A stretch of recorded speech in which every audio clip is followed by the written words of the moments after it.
Ever get that feeling like you just wish you could download knowledge directly into your brain? Like skip all the reading and just get it? Oh, absolutely. Especially with these complex topics we dive into, sometimes it feels like you need a whole university course just to scratch the surface. Right. Well, today we're going to try and unpack something pretty fascinating, something that has the potential to, well, maybe not download knowledge, but definitely give us a new way of looking at things. Sounds intriguing. It is, or we're talking finance, the environment, and a whole new way of thinking about how these things are connected. Our listeners pointed us to a concept called vector geld, which translates to vector money. Vector Geld. I've heard whispers of this, but to be honest, it's been on my to-read list for far too long. Well, consider this your crash course. We're diving deep into the RA white paper Vector Geld, written by Udo Felix Wehrmann back in 2019. July 15, 2019, to be exact. You know, you really did your homework. The subtitle alone is a mouthful. A socio-political concept for regulations in financial transfer with integrated support for coping with ecological crises. Yeah, it doesn't exactly roll off the tongue, but it does give you a sense of just how ambitious this concept is. It really does. So our mission today is to break this down. What are the key ideas behind Vector Geld, and how does it propose to tackle both the environmental crisis and the issues of wealth distribution? And we're going to see how the white paper argues that these problems are not just individual failures, but are baked into our financial structures themselves. Exactly. Okay, let's start with the problem as the white paper sees it. Why are we facing this persistent ecological crisis?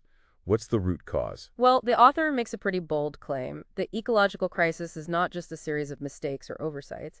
He says it's actually structurally conditioned, Structurally conditioned. meaning the very systems we've built, the way our society operates at its core, that's what's driving us towards this ecological cliff. So it's not just about individuals needing to make better choices.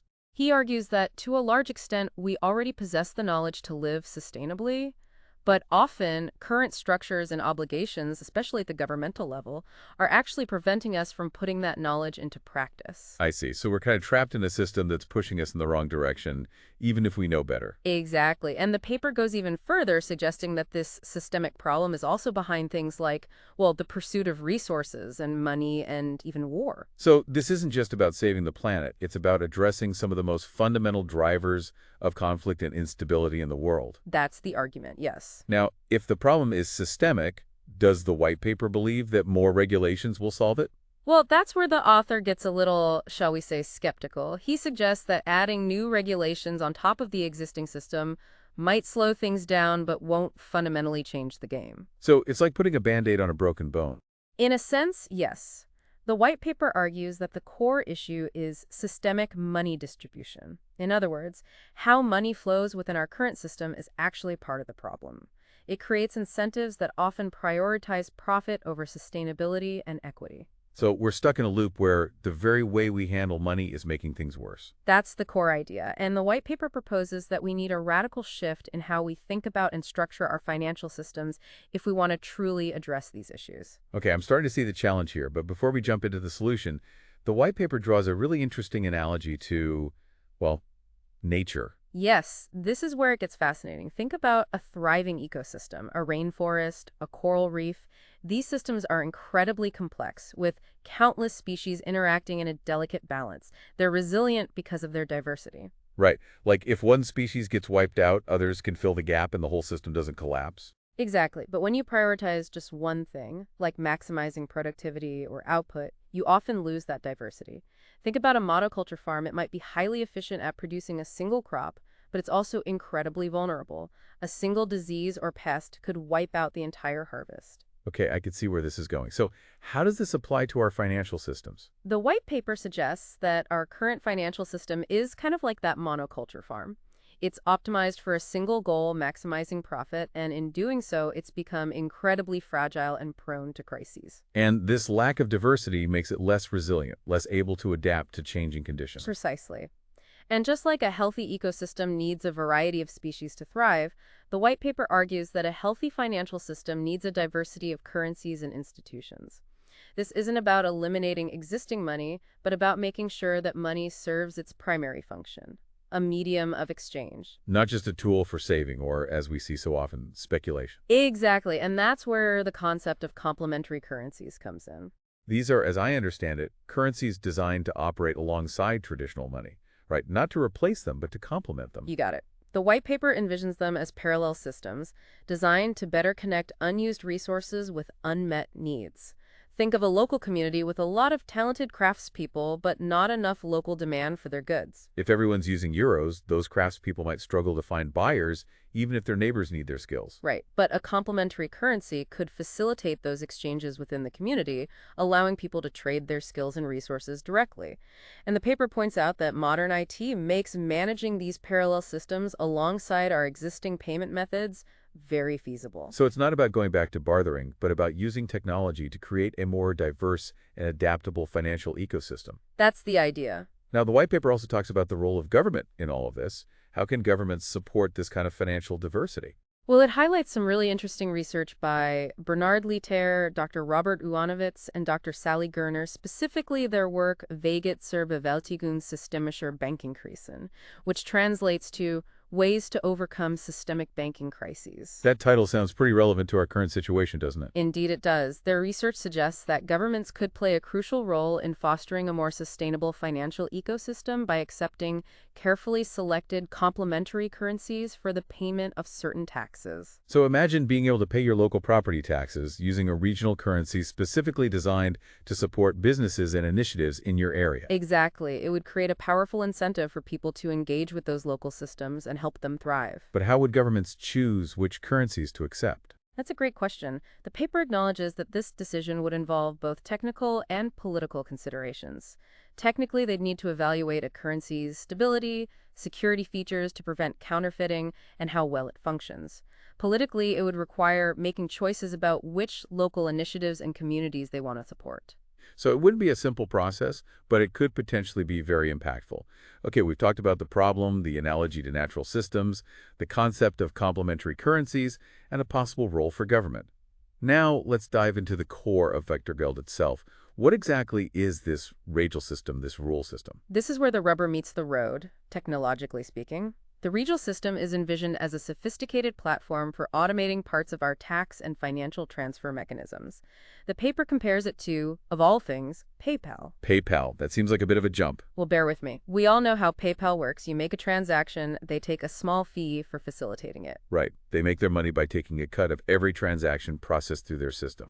Exactly. VectorGeld would function similarly in terms of basic infrastructure, but its purpose goes far beyond just processing payments. The key difference is the regeling, the rule system embedded within it. This system creates a feedback loop that interacts with both consumer behavior and the natural environment. Okay, now we're getting into the weeds a bit. What exactly does this feedback loop do, and how does it relate to the environment? Imagine this. Every transaction made through the VectorGeld system carries a small fee, just like PayPal. But here's the twist. The size of that fee isn't fixed. It varies based on the environmental quality of the transaction. So a product made locally using renewable energy might have a lower fee than a similar product shipped from across the world with a huge carbon footprint. Exactly. And this is where environmental logic comes in. The paper proposes that the parameters of the system, the rules that determine the fees, are based on an understanding of what's good for the environment. So it's not arbitrary. The system is designed to nudge people towards more sustainable choices by making those choices financially beneficial. Precisely. And here's another big difference from a company like PayPal. The money generated by these fees doesn't go to shareholders or get reinvested in speculative ventures. Instead, it's distributed directly to individuals as a form of basic income. So rather than concentrating wealth at the top, the system is designed to redistribute it more evenly. That's the core idea. It's about creating a more equitable and just system where everyone has access to a basic level of financial security.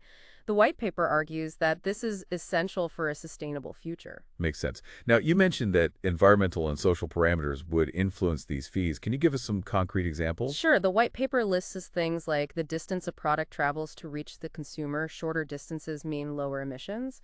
The use of renewable energy in production is another big one. And then there are things like waste avoidance during manufacturing, whether a product adheres to fair trade principles, and so on. So it's a holistic approach that takes into account a wide range of factors. Yes, it's not just about being green. It's about creating a system that incentivizes businesses to operate in a way that benefits both the environment and society as a whole. Now, what about the traditional role of government in collecting taxes? How does VectorGeld address that? It's quite elegant. The VectorGeld system is designed to automatically calculate and transfer a portion of taxes during each transaction.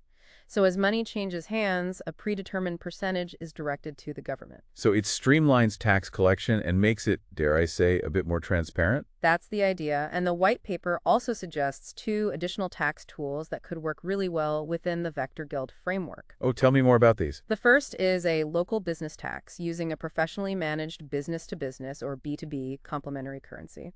The paper points to the WYR system in Switzerland as a successful example of this kind of system. The WIR system, I've never heard of that. What is it?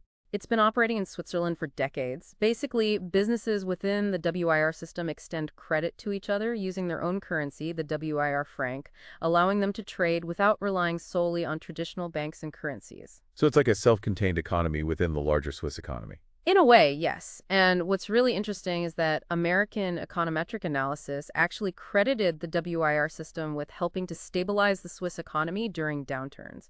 So there's real-world evidence that this kind of approach can work. Wow, that's pretty impressive. Okay, what's the second tax tool? The second one focuses on value-added tax, or VAT. The white paper proposes using professionally managed regional currencies for the automated collection of input VAT. Input VAT is essentially the VAT that businesses pay on the goods and services they purchase for their operations. Got it. So once again, leveraging technology and complementary currencies to simplify a complex aspect of our financial system. Exactly. Okay, so we've covered a lot of ground. The problem, the analogy to natural systems, the concept of complementary currencies, the role of government, and the specifics of the Vector Guild system itself. But how do we actually get from here to there? How do we implement something as radical as Vector Guild? Well, the white paper suggests starting small with a pilot project. The idea is to form a company that works closely with local governments and a community-owned savings debt or a similar institution to develop and test a prototype. So a grassroots approach, building up from the local level. Exactly. The paper emphasizes the importance of building trust within communities and ensuring that the system is tailored to their specific needs. It's not about imposing a top-down solution, but about creating something that emerges organically from the ground up. So to sum it all up, Vector Guild is a really ambitious concept. It's a vision for a financial system that's not just about making money, but about creating a more sustainable and equitable world. It's about using technology to create a system that incentivizes the kind of behaviors we need to address some of the most pressing challenges of our time.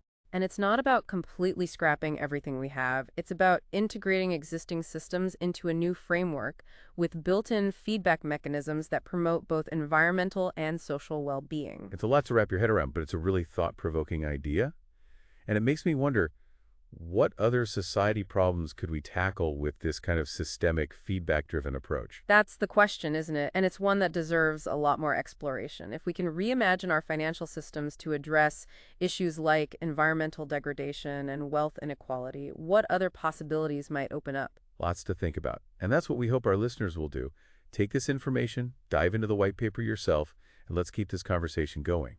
Because the future of our planet and our society might just depend on our ability to think beyond the current systems and imagine something truly different. I couldn't agree more. Well, on that note, we'll wrap things up for today. Thanks for joining us on this deep dive into Vector Guild. Until next time. See you then.